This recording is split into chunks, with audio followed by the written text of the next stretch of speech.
So tonight we have Hannah Bernard present to us on the topic of plastic pollution. Hannah is the co-founder and executive director of the Hawai'i Wildlife Fund. She's an award-winning marine biologist with 37 years experience studying, teaching, leading expeditions, and directing efforts to support research and conservation of Pacific Ocean marine life.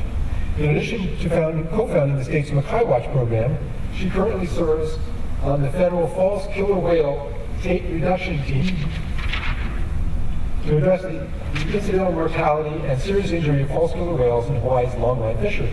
She served on numerous boards and committees, including the Federal Pacific Scientific Review Group, Sierra Club's National Marine Wildlife and Habitat Committee, the Ha'ahi Canal Advisory Group, the Hawaii Ecotourism Association, the Humpback Whale National Marine Sanctuary Advisory Council, Save Honolulu Coalition, Surfrider Foundation, Maui Coral Reef Network, Maui Reef Fund, and the Ohana Coalition Steering Committee. And also, Hannah was one of the original founders and council members of the Maui Marine Resource Council back 11 years ago when our group first began. So let me welcome Hannah Bernard. It's a pleasure to be here. I'm so proud and impressed of Maui Marine Resource Council.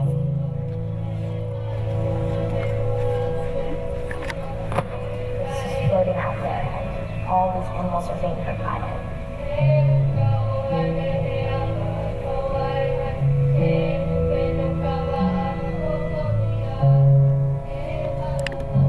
Today, there's no plastic. You cannot go to a beach without seeing trash. This Hawaii is my Hawaii. The meaning of Malama Honua really is Malama means to care for something, to cherish something. Honua, if you translate it from our language, means our earth. In a deeper sense, Malama Honua is about caring for that piece of earth where you come from, wherever that place is that you call home. It breaks my heart that our islands here are just like a filter for all this plastic pollution that's in the ocean. Even though a lot of it's winding up in Hawaii because of the currents, because the whole world that's throwing away plastic. A water bottle, plastic packages, netting, Plastic utensils. part of a car. We also found black styrofoam. People in Hawaii throw away over 50,000 pounds of polystyrene, styrofoam, every single day. Hawaii as a state is the highest per capita user of styrofoam. It's next to impossible to recycle styrofoam. It's just economically infeasible. The reason why it's so detrimental is because it finds its way up the ocean food chain.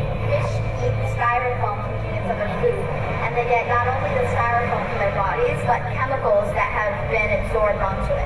We eat the fish that have eaten styrofoam. If the turtle swallows plastic, it can get caught in the intestines, it can block food, it can cause the turtle to starve to death. Albatrosses go up to sea to get food for their chicks. They come back and give the plastic to their chicks, and the chicks die from having all the plastic in their stomachs instead of real food. This all comes from albatross regurgitating up. This is styrofoam. This is fishing line. I didn't know they think fishing line was food.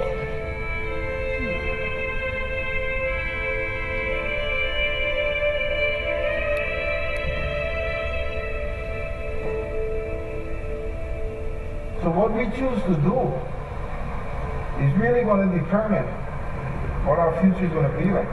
Whether you get to see healthy turtles, whether you get to see a healthy ocean. We can do something about this. This soon will be our world, and we're going to have to protect it.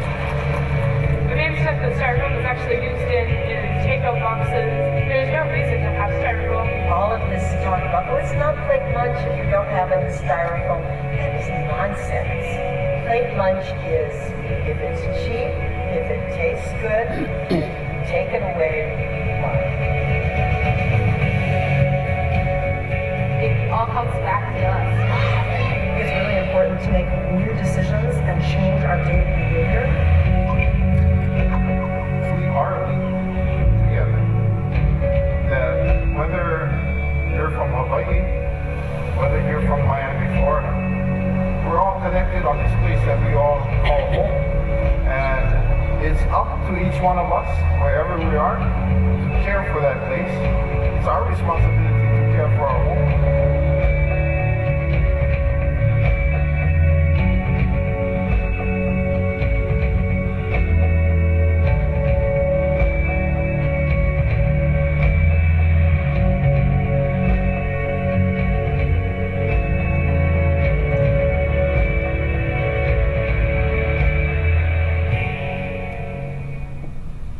Start with that because essentially we use this video to help us get our polystyrene ban on Maui. Yay, Maui! Maui no koe, we did it! But it applies, the same message applies to what we're facing with plastics, all plastics. And what I want to do tonight, I don't want to cause you to be too depressed. I want to recruit you. If you're not already part of the team, and a lot of you are, let me just see a show of hands. How many of you have cleaned the beach? Pretty much everybody. That's what I thought. You care, that's why you're here. So what I wanted to share and update everybody about tonight is the seriousness. And it's not as if you need me to tell you this. All you have to do is open the paper, open Nat Geo magazine, and you can see the seriousness of this plastic pollution crisis, this pandemic. Not pandemic, the noun, pandemic, the adjective. It is affecting everybody. It's all around the world. It's in our ocean. And it's not going to go away unless we do something about it. So what I'm talking about is pollution from marine debris, particularly. The toxic and chemicals and heavy metals that can adhere to marine debris are also part of the problem. In fact, Norway proposed to classify plastic waste as hazardous so that it could be managed by international law. And Norway, be proud Tapani, is the leader in this. And it's moving forward. As of last month, this initiative is moving forward so that we can regulate plastics and dispose of them properly or reuse them if that's what we choose to do. What is marine debris? It's something that we humans have made that's found its way into our ocean. So in our waterways, it's gotten in there intentionally or unintentionally. It's solid, something like this. This is marine debris. This is a bottle. This was some kind of a household product bottle, and it found its way into the ocean, and after being out there for some period of months or even years, you can see it's got little bites all over it. It's been chewed on by marine life. So marine debris is a problem for us. It's a problem for wildlife for many reasons. And I'm sure these are not new information to you, that it's an eyesore. It causes habitat loss. It destroys habitat. It prevents sea turtles from nesting and monk seals from being able to bask, and sea turtles from basking. It causes health issues for wildlife and for humans. It causes entanglement of marine life and smothering. And it also can provide a pathway, a vector for alien invasive species in the marine environment to follow essentially fish aggregating devices all the way over here from other parts of the world. So it can also provide navigational hazards to mariners. I work on a vessel several times a week, and we're picking up marine debris every single day, pulling it out of the water, not just because it's of a navigational hazard, but because it's a problem for all of us, for wildlife. And then there's the ingestion issue. So ingestion of plastics, working its way up the food chain, not necessarily plastics themselves, unless you eat shellfish, and then you're eating microplastics. But the toxic chemicals that adhere to plastic, that is what gets migrated up into our systems. It bioaccumulates. Not only us humans, but more than 690 species are impacted by marine debris, either ingesting it or entangling in. And this is just a cursory exam. We haven't even begun to examine all of the myriad marine life that are ingesting marine debris as filter feeders. I know there's a great project going on right now off Oahu looking at larval fish and seeing how they're doing. And indeed, they are consuming microplastics. Little tiny pieces of plastic like this, and smaller. Small enough that it's like the size of a human hair in width. So because of this microplastic problem of big pieces breaking down into smaller, or animals eating the smaller pieces, microplastics are so pervasive that it's found in our drinking water, and I'm sure most of you have heard this by now, even in beer, in sea salt, of course, sadly, even in the air. Just last month, there was a study published that microplastics have been found in the air above the Pyrenees Mountains in France. We're talking about 365 pieces of microplastic per cubic meter in the air. It's everywhere. And that place is 60 miles away from any water body that could be contributing. It's probably being blown from the Sahara. So it's all of our problem. This is our planet. This is our planet, the ocean planet. 70% covered by ocean. So there's not one of us that isn't going to be affected by this. With 8 to 12 million tons of marine debris entering the ocean every year. That's just an educated projection. It may be worse. But I want you to just take a minute. How many of you love the ocean? How many of you consider yourselves ocean people? I want you to take a minute with me. Check your watch. You start now. We're going to take 1 minute. I want you to think about the ocean. Think about what you love about the ocean. Think about what it's given you, what it gives you. When that minute is up, tell me. Just be with the ocean for a moment with me. I'm an ocean person. I've been my whole life. I feel very blessed to have been able to study the ocean, play in the ocean, work in the ocean. Has it been a minute? Did anybody check their watch for me? I'm sure it's been a minute. Well, sadly, a garbage truck full of plastics went into the ocean while I was talking just now. Every minute, every single minute. That's what 8 to 12 million tons per year is. It's hard to even wrap our minds around. We're talking about a crisis on a planetary scale that we have not seen the likes of. We've not witnessed. More than 100 tons of this marine debris are recovered by Hawaii Wildlife Fund and our partners, and I know that we have partners in the audience. Thank you so much to everyone who's participated in our marine debris recovery events, cleaning beaches. We could not do it without all the volunteers and all the community members and all the people from all over the world who've joined us, who've helped us to pull marine debris off our beaches. Most of it is plastic. It's either broken up pieces of plastic or pieces of net, line, and buoys. So what do we do? What are we going to do with it? What do we do with all of this? And where is it coming from? I want to explore that a little bit with you, and then I also want to call you.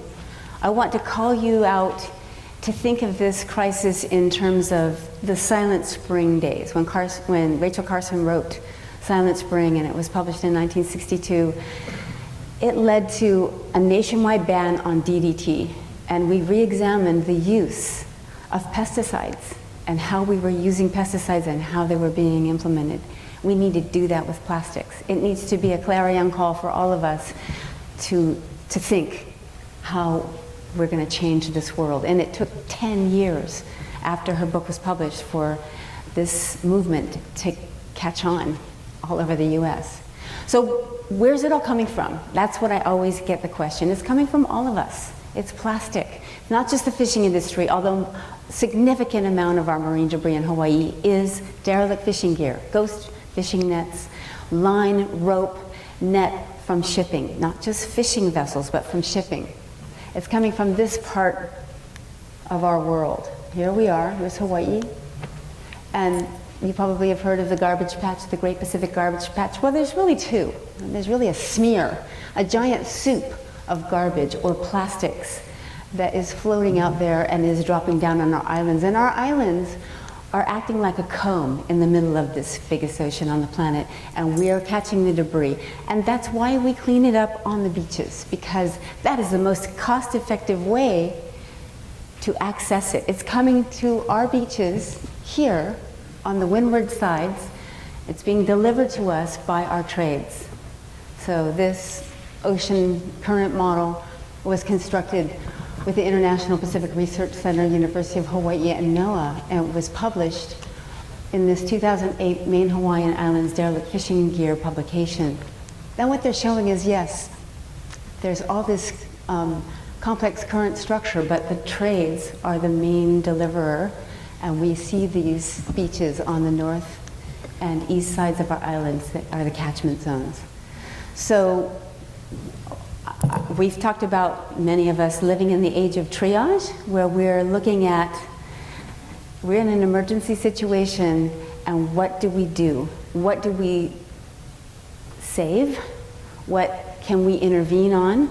What is going to die or go away without any help from us? There's nothing we can do. And what will be fine without us? And we focus on that place where we can make a difference. That's the resilient zone. The place that we can make a difference is these places of highest catchment zone. We're focused on those highest impact zones. Hawaii Wildlife Fund, a nonprofit that I co-founded, dove into this back in the 90s. We started being involved in marine debris recovery because we're focused on protecting our native wildlife, and we saw the impact that marine debris was having on our native wildlife. Our co-founder, Bill Gilmartin, was the director of the Endangered Species Program in the Northwestern Hawaiian Islands for 15 years, and that's a place where a significant amount of the marine debris was dropping in first, before it was hitting the main Hawaiian Islands in the 80s and 90s, and helping to remove it, and seeing it was a major problem for monk seals. And so he got very involved in that. And when he took early retirement in 1996 and asked me to help him start this little nonprofit, that was one of our main areas of focus, was to protect and help recover endangered monk seals. So we initiated the monk seal watches in the main Hawaiian Islands to protect monk seals. We don't run those anymore. The government does.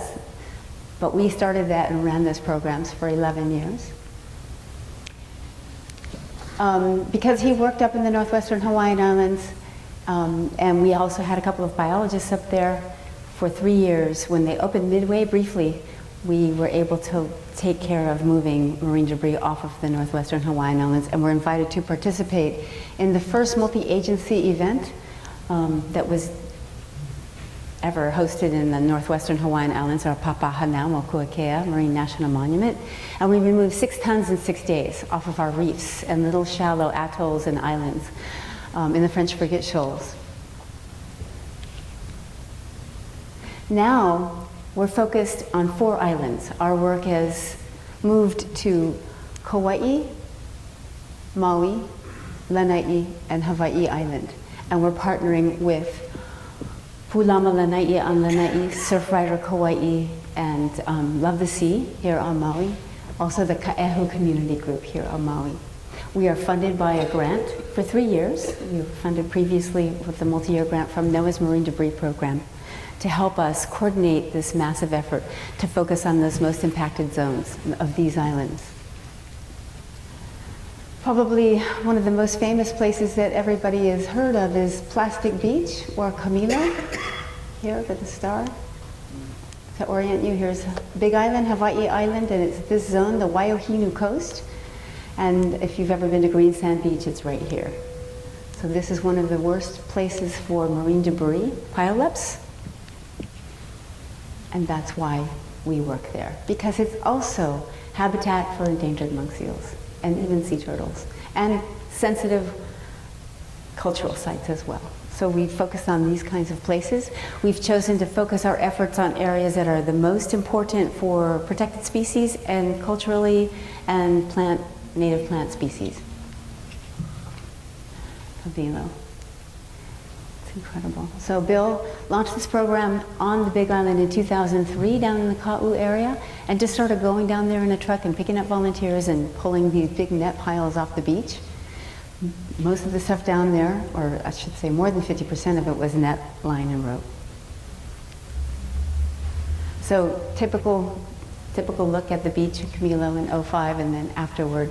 But what you don't see in those photos, and what many of you who've participated in these events do see, is once you start digging, all of this debris is there. It may not be apparent when you first glance at a beach. So just imagine if you see a lot of debris, how much it is, because this was pulled from that event, all of this debris.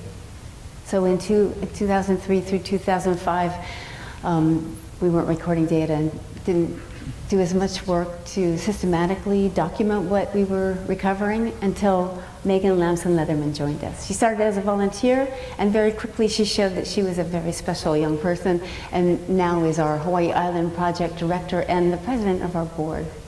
Megan has overseen the recovery of 250 tons of marine debris from Hawai'i Island alone since she joined us in 2008. And she initiated, under our direction and through our support, the first NGO-supported International Marine Debris Symposium in Hawaii. It was in Hilo in 2015. So we're very lucky that we have next generation people involved, millennials and younger involved, helping us to carry this on, because this will take at least a couple of generations. So she's, and also another couple of individuals there, are hosting weekly cleanups down at South Point in Camilo. And how many of you have been there? Anybody? Camilo area? Yeah, so you know how that drive is? It takes an hour to go 5 miles because the road is so tortuous. It's got to be 4-wheel drive as well. So it's a very long ways down at South Point, southernmost point of the island, Kalai or Ka'u district. And so we bring people down there every single week and clean debris off the beaches, partly because this is very important habitat. We're trying to make a difference for this habitat. We know we're not going to clean 8 million tons of debris out of our oceans. We're focusing on our island, on our place, where we can address it. And also trying to keep from being broken up into smaller pieces and becoming microplastics. We also have a project here on Maui at Ka'ehu Bay in 2010. The community down there was involved in helping to establish a land trust in this area, and Uncle Duke Sevilla asked us to participate in helping with that process. And under the direction of Cheryl King, our former project manager for this project, we started our marine debris recovery at Ka'ehu, this beautiful bay right next to the Iau, or the proper name, the Wailuku River mouth. It gets a significant amount of marine debris. And now our coordinator is Magdalena Carey. She's been managing this program for the last 3 years for us here on Maui. And if you haven't joined us yet to come and work with us, we're there about 10 times a year. So please watch our Facebook, join us. We need everybody's help to clean the marine debris off the beaches and cut up these nets so we can get them out of there. This is sea turtle nesting habitat. Green turtles nest on this beach, and monk seals utilize this habitat as well. It's also very important fishing grounds. A number of our friends and community members feed their families out of this reef, and we need to keep the beaches and the reef clear of marine debris. So this is how we malama honua. It's part of the way that we're giving back and taking care of our earth. And through the process of doing this to protect our native wildlife, over the course of the last 20 years, Hawaii Wildlife Fund has pulled more than 300 tons of marine debris off our beaches. And no, that's just nothing compared to what's going into the oceans annually. It's a drop in the ocean, right? But it matters to these sites. We're cleaning these sites, we're recovering these sites, we're restoring this habitat. And you can join us. And if you haven't already, please stay tuned and come and help us. So once we've taken the debris and pulled it off the beach, then what happens? So we're trying to figure out how to do this the most effectively. Last winter, a year ago in 2018, at the Marine Debris International Conference in San Diego, our Megan Lamson presented a paper, and it had a working draft of this disposal method, hierarchical pyramid, and it's been refined with our colleague Dr. Carl Berg from Kauai and another colleague over there.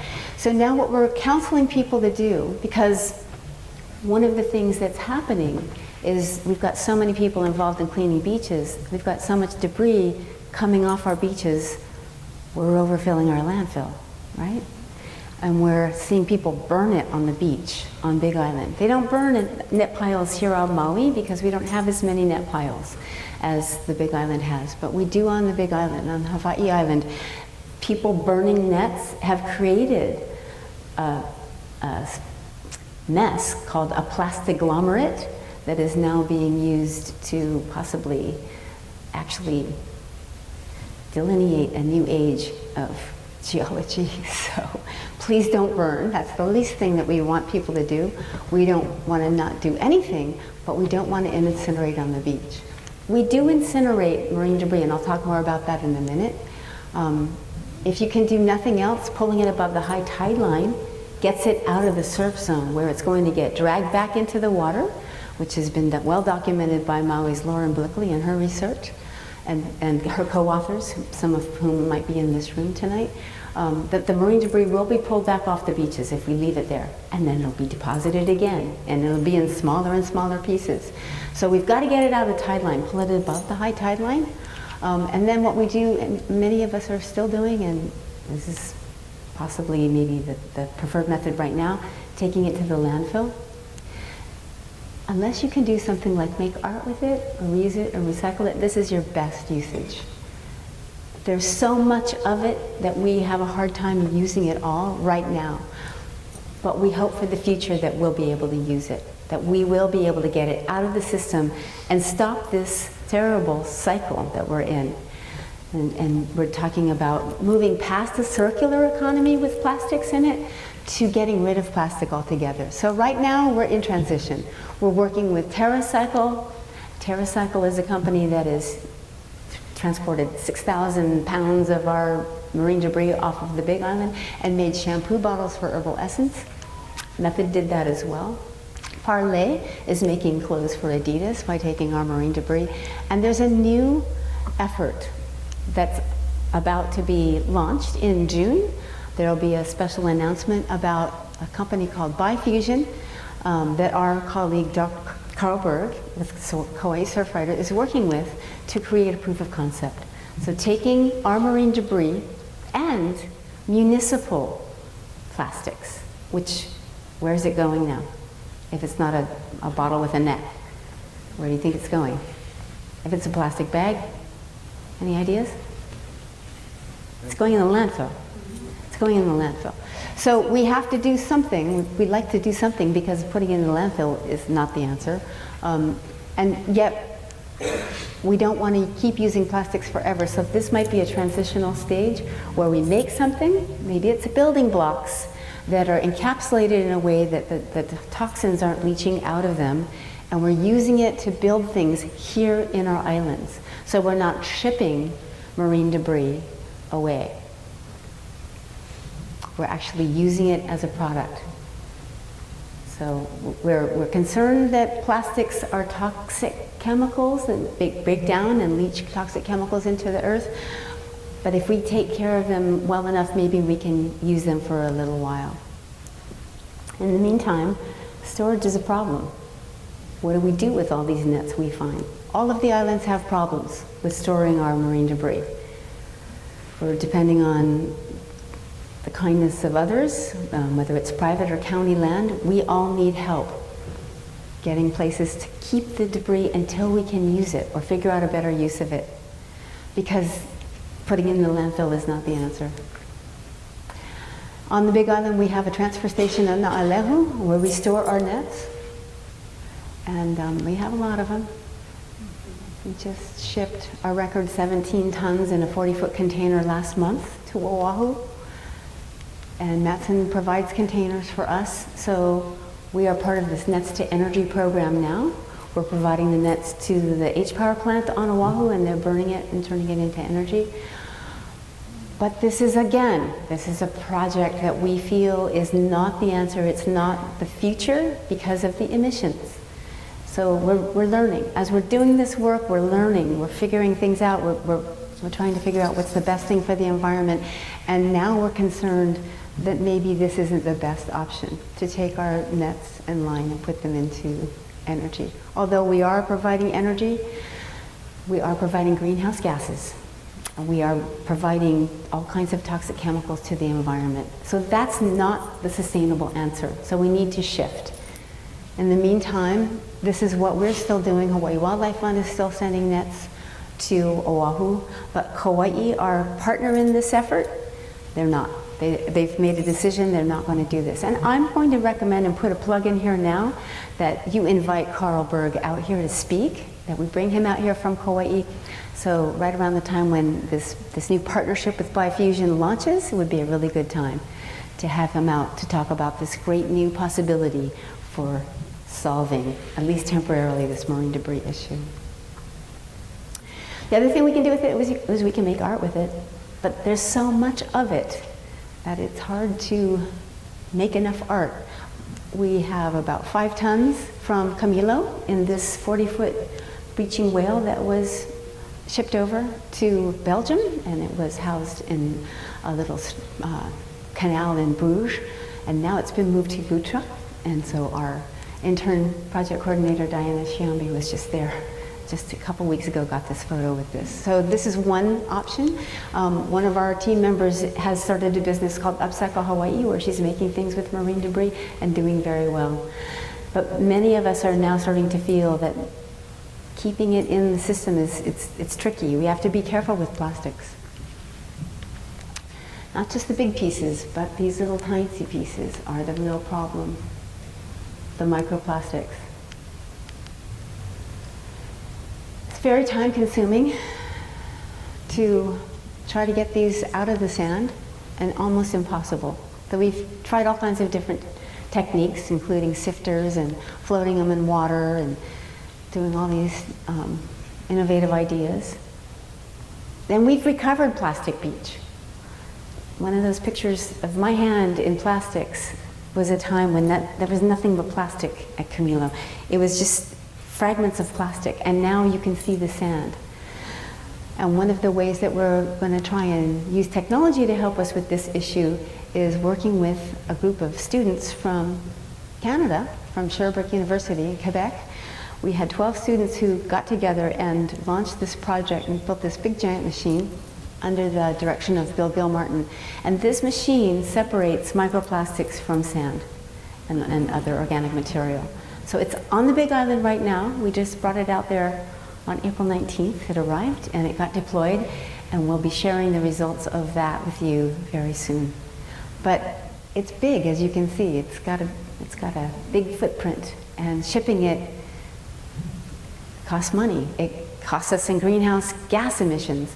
But I'm sharing this with you because all of us have to figure this out. We've got to figure out, how do we get rid of these plastics, these pernicious, prevalent plastics, this pandemic of plastic in our lives. I recommend that at the very minimum, you just choose your favorite place, your stream, your muliwai, your favorite beach, and you take care of it. It's just like Uncle Chad said in the video before that.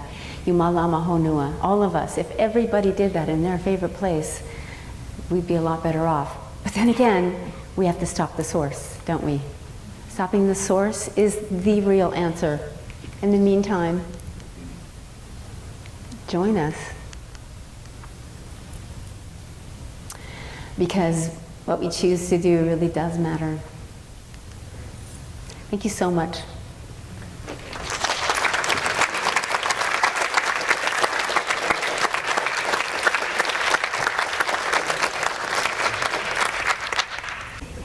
Oh, sure. The question was, how does that machine work? How does it separate the microplastics from the sand?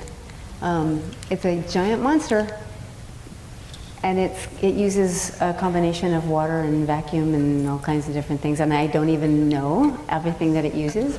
But what I'd like to do is have Megan come out here and give you the presentation how this works.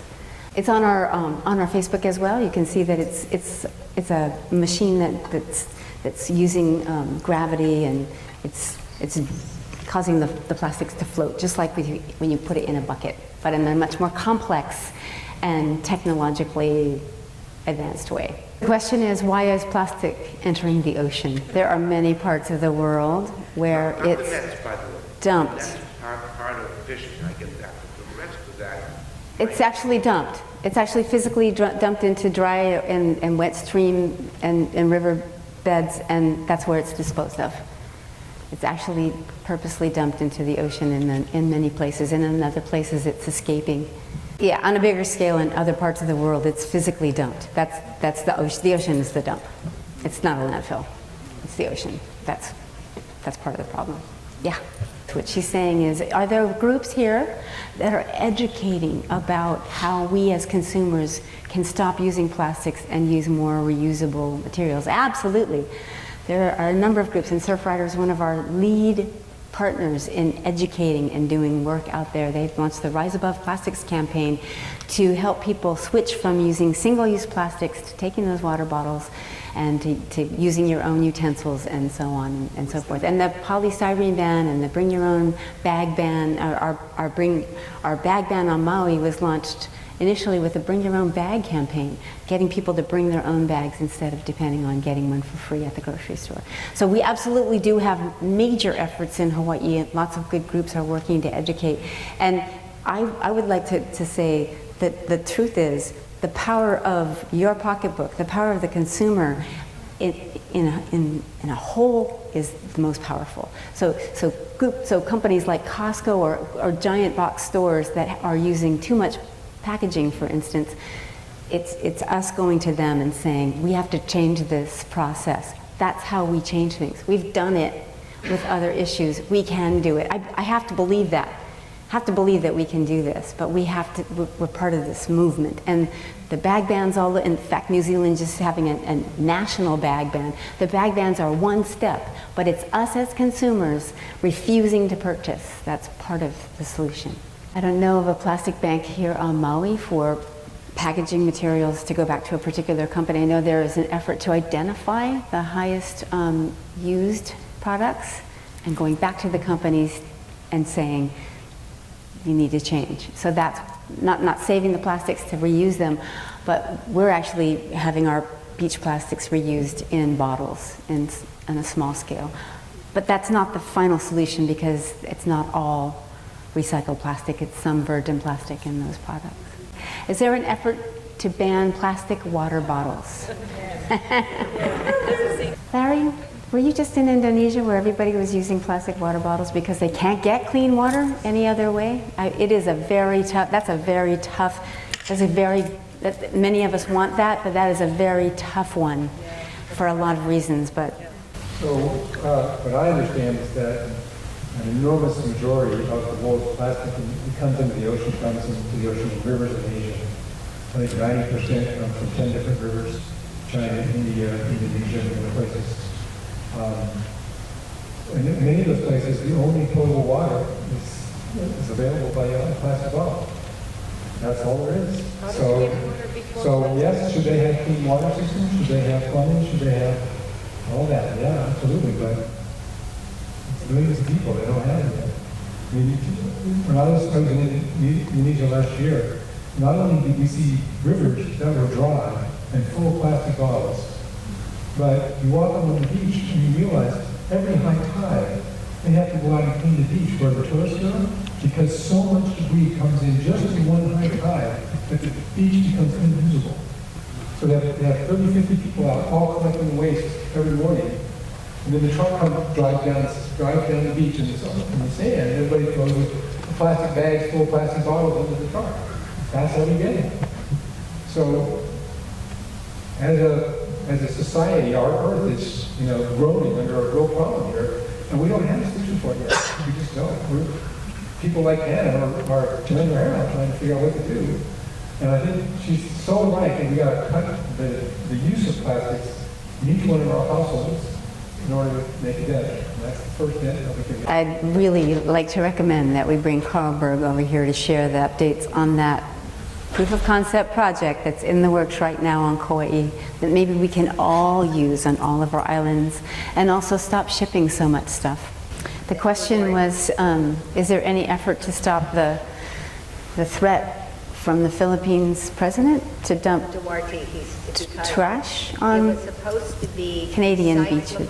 So this is trash that started out in Canada and was sent to be quote-unquote recycled in the Philippines. Because as you may know, China has stopped accepting trash from the West generally because they were sick of it and what it was doing to them. So other places have started receiving it from the Philippines, and Duterte said, no, we're not going to do this, we're going to send it back.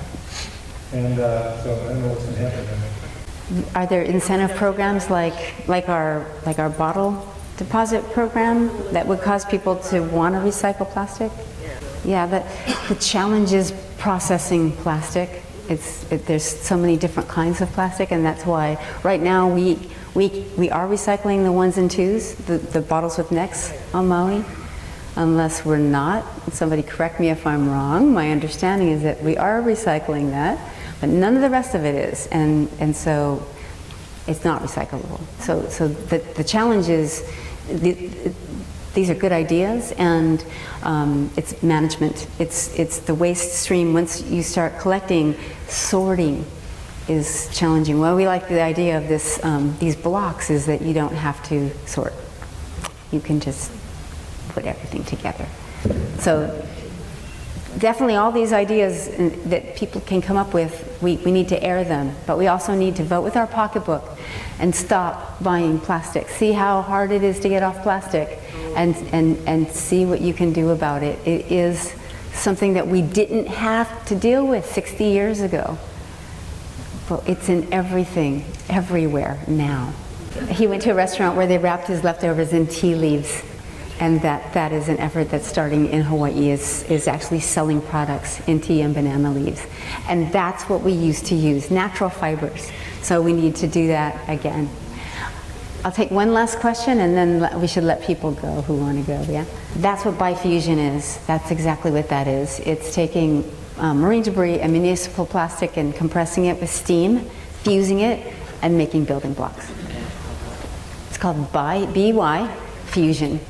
And it's a new proof of concept project that's in the works right now with our colleagues on Hawai'i. So hopefully it'll work, and we'll get to use it. Are you all good?